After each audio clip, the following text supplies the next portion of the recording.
Welcome to Let's Talk Buffalo. This episode is dedicated to Women's History Month. March 1st enacts the beginning of Women's History Month, which was officially passed in Congress in 1987. This episode contains voices from the community of Buffalo. We went around asking people that identify as women what it actually means to be a woman. This episode also includes an interview from last summer on people's opinion of the overturning of Roe v. Wade. Finally, there's a gripping interview from our respected professor, Bill Altreuter. I hope that you all enjoy this episode as much as we all enjoy creating it. Now let's dive in.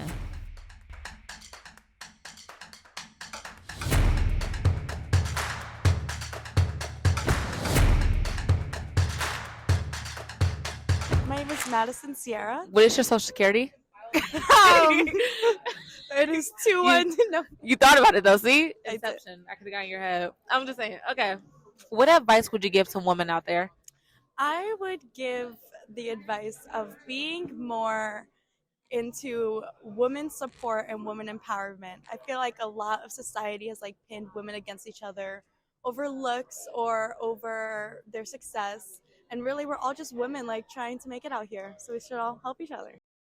What does it mean to you to be a woman?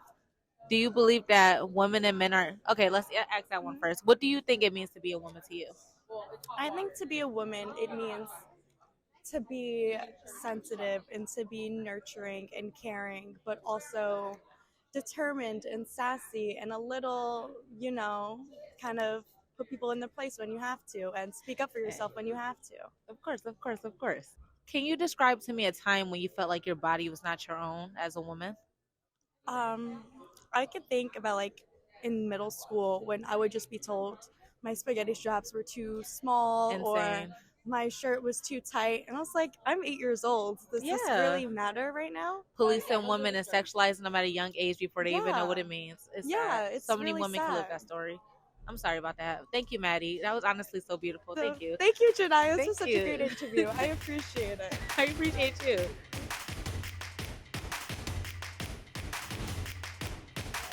What's going on over here at this post? We're the Janetta Arco Evans post number 24, named after a Vietnam-era Navy nurse called Janetta Ramel Cole. And we have a trailblazing sign on the corner of Jefferson and Glenwood that has her name on it that says Navy veteran Janetta Ramel Cole's way. We are proud to do this. So tell us about what people should know about your post. Any more information that they should know, and why you're all here today working together as strong women. Yes, we're here tabling because we are also graduates of Buff State.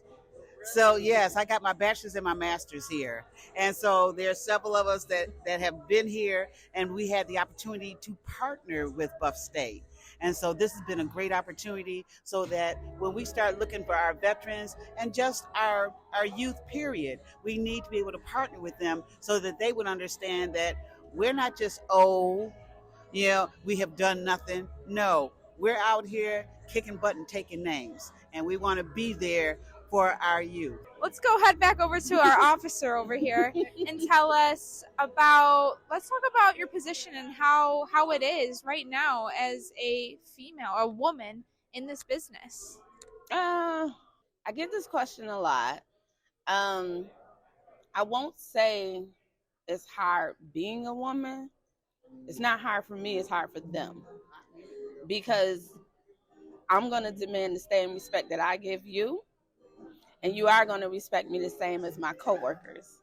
So it's not hard, it's challenging for them, shall I say. But I do also understand that we all have broken down and continue to break down barriers. So I always get children and teenagers asking me how can they become where I am, whether it's through the military or like this. And I'm also a realtor too. So yeah, she was about to get on me and say, you didn't tell him you was a realtor. So yes, I'm also a realtor. I'm also a police officer, and I am also a veteran. What is your name? Veronica Johnson. Veronica Johnson. Okay, tell us about your time with the helicopters. Oh, this is around post-Vietnam. So everybody that trained me came from Vietnam. It was that many women and even less minority women. Where a lot of women had problems with men, they was very cordial to us. We was a team because the helicopters we worked on, we flew in. We took the other companies to the field. We was a transportation company. So we kind of took a real interest in it because we had to fly in them ourselves. And working together, how was that? Great. I know a lot of women in a lot of fields, they don't always be that gender equal, but for me it was working on the helicopters. It really was.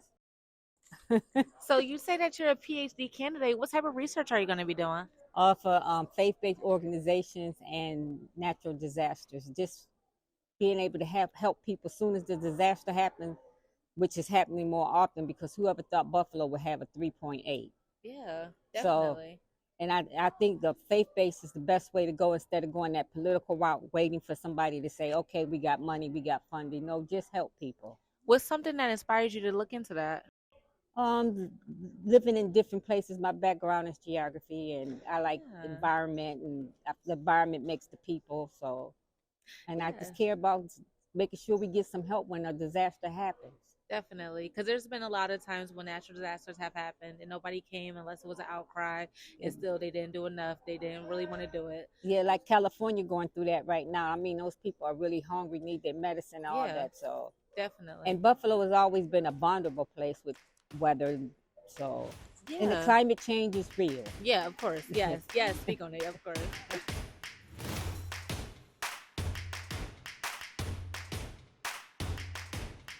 Remind us your name. My name is Anita Lewis. Anita Lewis. Yes. Anita, tell us about who you are. I am a office assistant here at Buffalo State. I have 9 grandchildren. Is that what you would like to know about my 9 grandchildren? I have one granddaughter that's going here to Buffalo State for early college.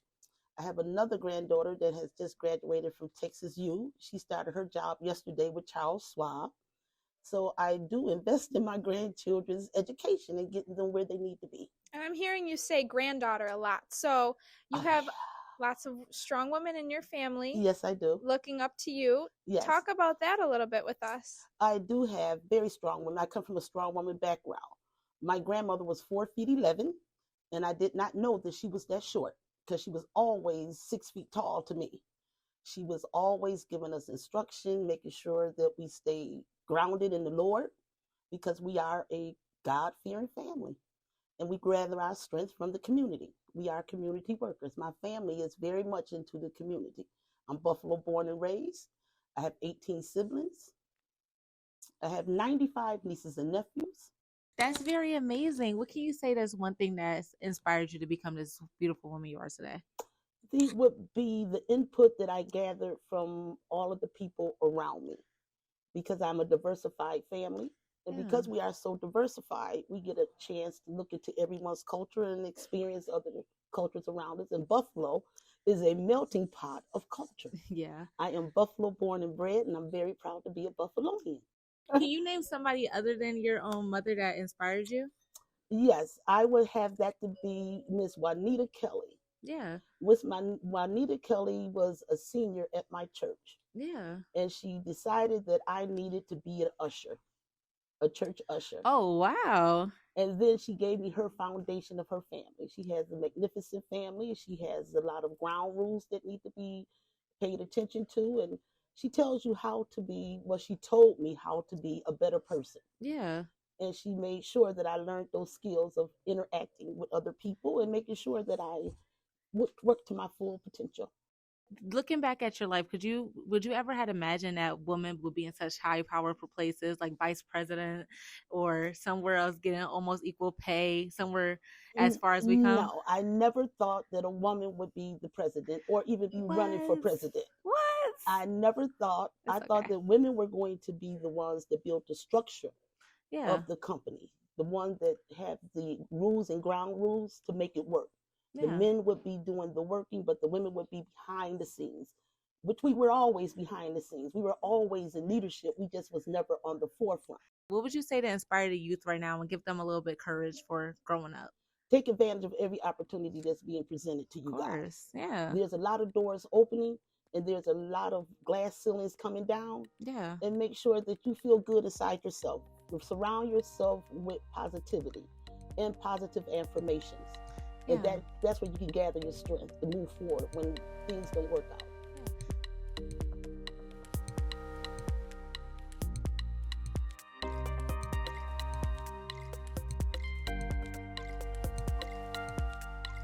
As you all remember, in the summer of 2022, the Supreme Court struck down the legendary court decision known as Roe v. Wade. Immediately after, many states passed laws making access to abortion much harder or even impossible, which turned back the clock on women's rights. Let's Talk Buffalo talks to protesters at a pro-choice rally in Buffalo in the summer of 2022.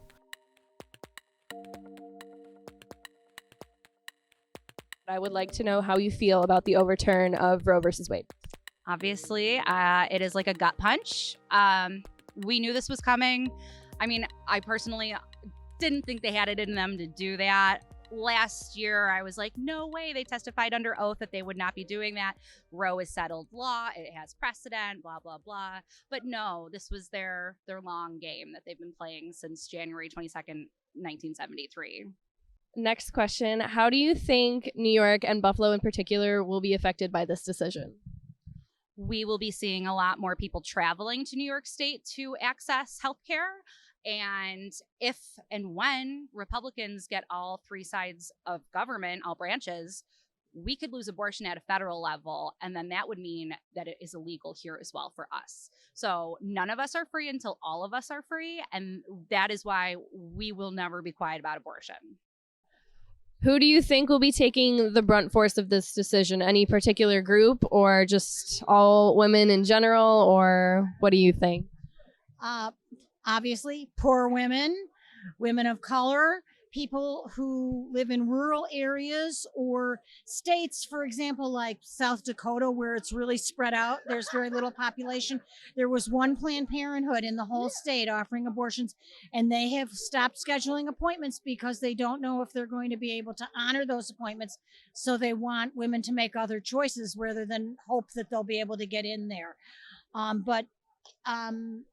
You know, women with means and connections will always be able to access abortions. It's the rest of everybody else that isn't going to be able to do it. It's actually been difficult even under Roe for many people, especially people who are either poor and or live in rural areas. For them, they have to go, hundreds of miles sometimes. What is the best way we as women can work to get some of the control back of our bodies? I think one of the biggest issues are the women who identify as conservative or right-wing, but who secretly had abortions and who hypocritically have taken advantage of abortion services and then publicly will, be very cruel and belittling towards women who are seeking those same services and who publicly use their votes and their voice to undermine abortion service access. So that's one part of the equation, just trying to be less hypocritical. Another portion is women who have not been politically active up until this point. This is a wake-up call. Please join the movement, join the struggle, have solidarity for people who don't necessarily live in your state, who aren't necessarily your part of your ethnicity or racial group. Have solidarity with people who come from lower income strata than yourself. Just develop more solidarity and donate, come out to rallies, pressure your lawmakers at all levels.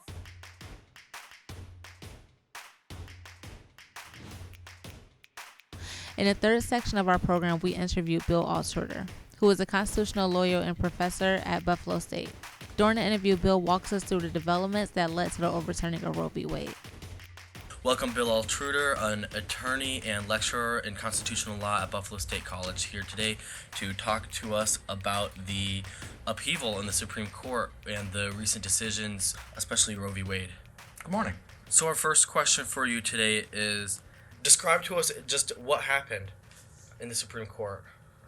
Well, it's been a long time coming and it's a long process, but what really just happened this term is that in a series of decisions, including the decision overturning Roe versus Wade, the court has essentially abandoned its traditional method of analyzing constitutional issues in favor of what I can only describe as an outcome determinative methodology.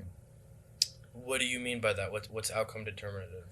What I mean is that they had a result in mind and worked backwards to justify that result instead of analyzing the issues that were before the court and coming to a legally neutral conclusion, which is how these matters traditionally have been decided. So walk us through a little bit how they reached this decision. What's the rationale behind it of overturning Roe v. Wade? Okay, well, I think in order to get there, we really need to start with how we got to Roe versus Wade in the first place, which is a decision that's been out there since 1973, I believe.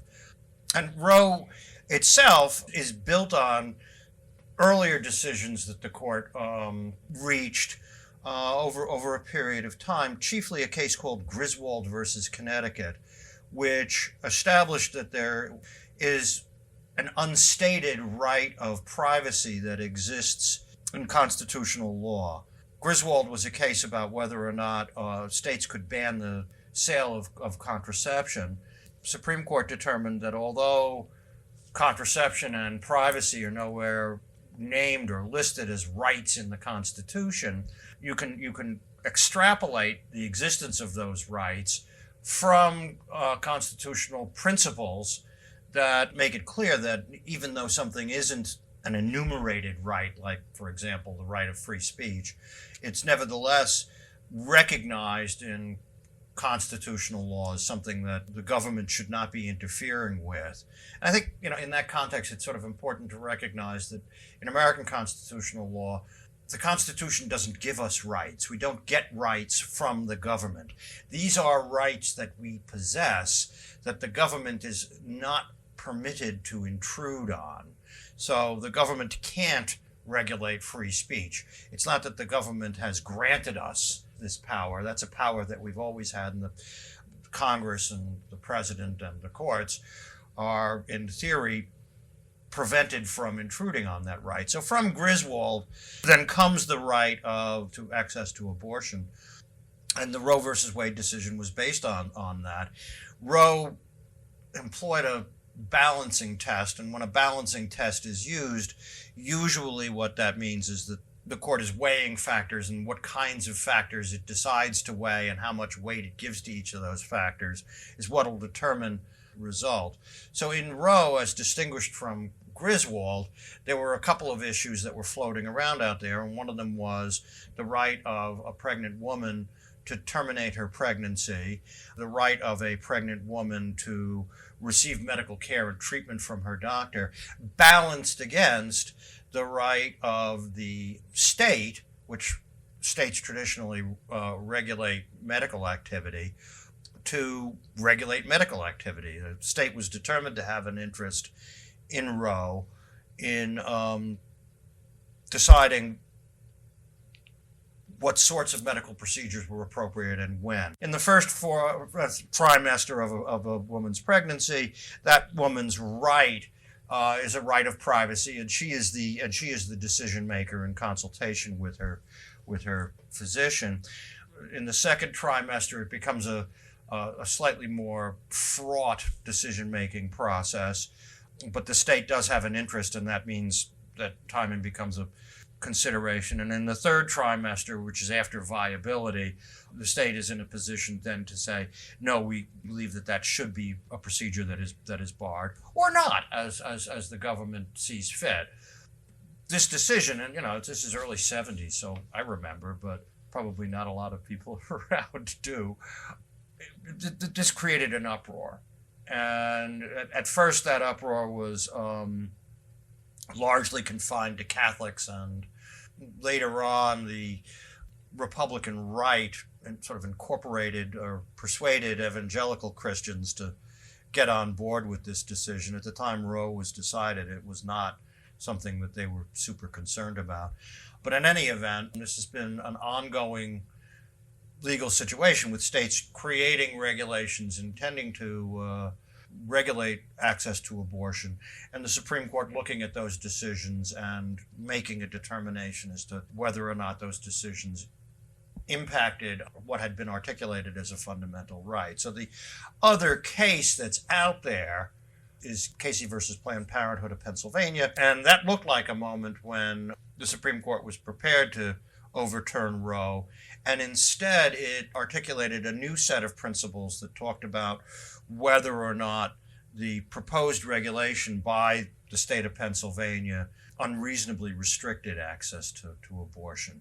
So that was a situation where the right was carved back, and going into the Dobbs case, which is what we're talking about now, it looked like what the Supreme Court was going to do was further carve back the Roe versus Wade rights in a manner that would look like what Casey did. And if you read Justice Roberts' sort of concurring opinion, that's what he wanted to see happen. He wanted to see an incremental carving away of the right to access to abortion. The court instead, to finally get around to answering your question, the court instead decided that Roe was incorrectly decided and simply overturned it and directed that going forward, states are free to create whatever regulations or restrictions on access to abortion they see fit.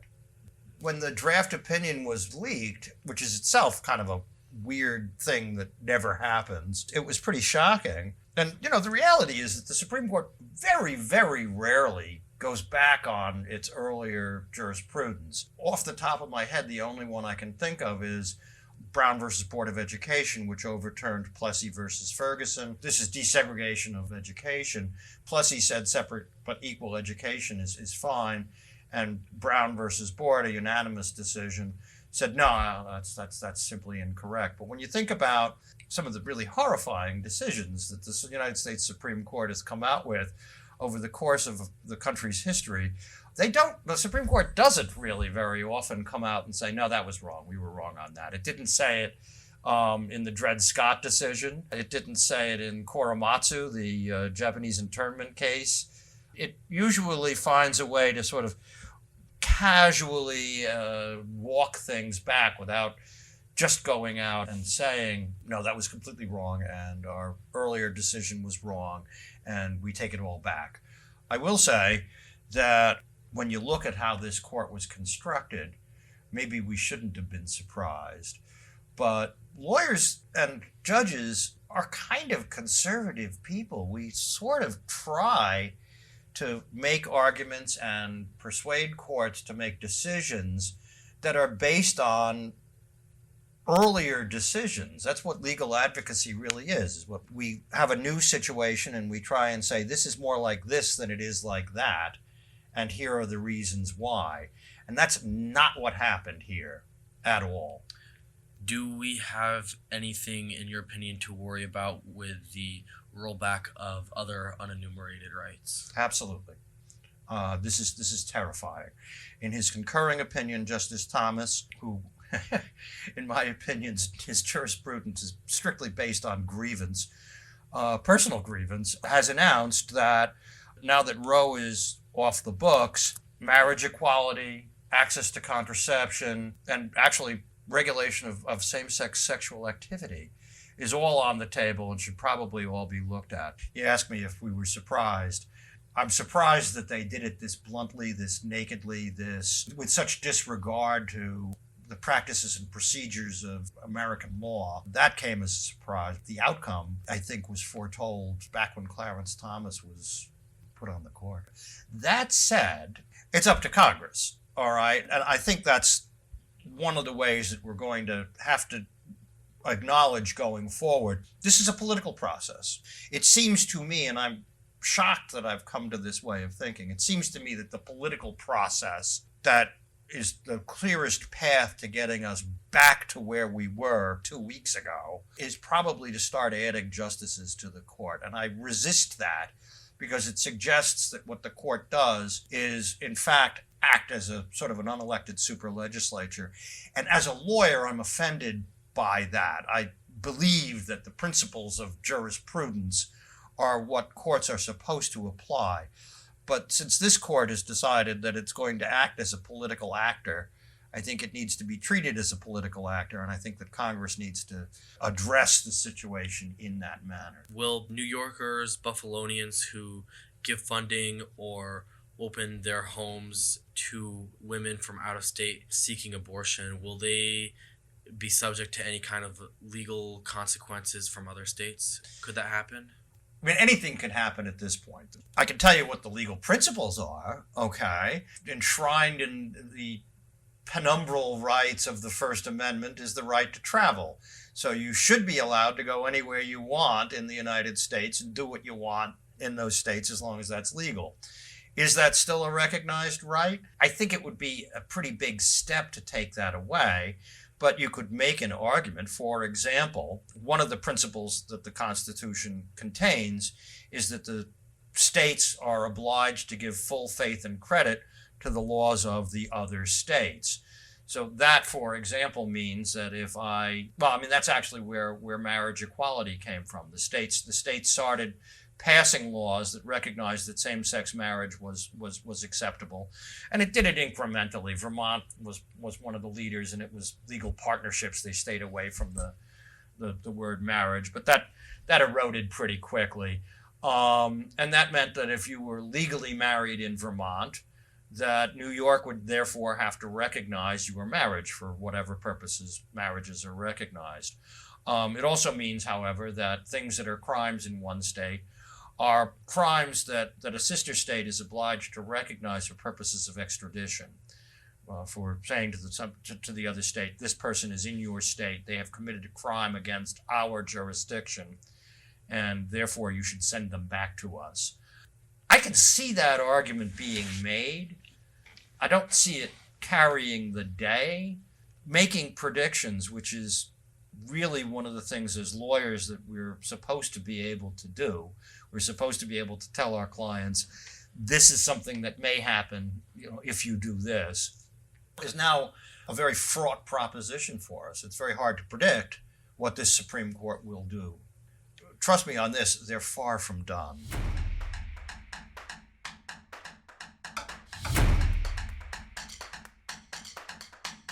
Thank you for listening to Let's Talk Buffalo. This episode of Let's Talk Buffalo was produced by Alessia Gervasi, Jayyiah Christopher, Armando Giangreco-Marotta, Brandon Nightingale, Professor Dorothea Braemer, Fanchon Drayton, Collin O'Brien, and Danielle Gabamonte. This episode of Let's Talk Buffalo was edited by Armando Giangreco-Marotta and Collin O'Brien.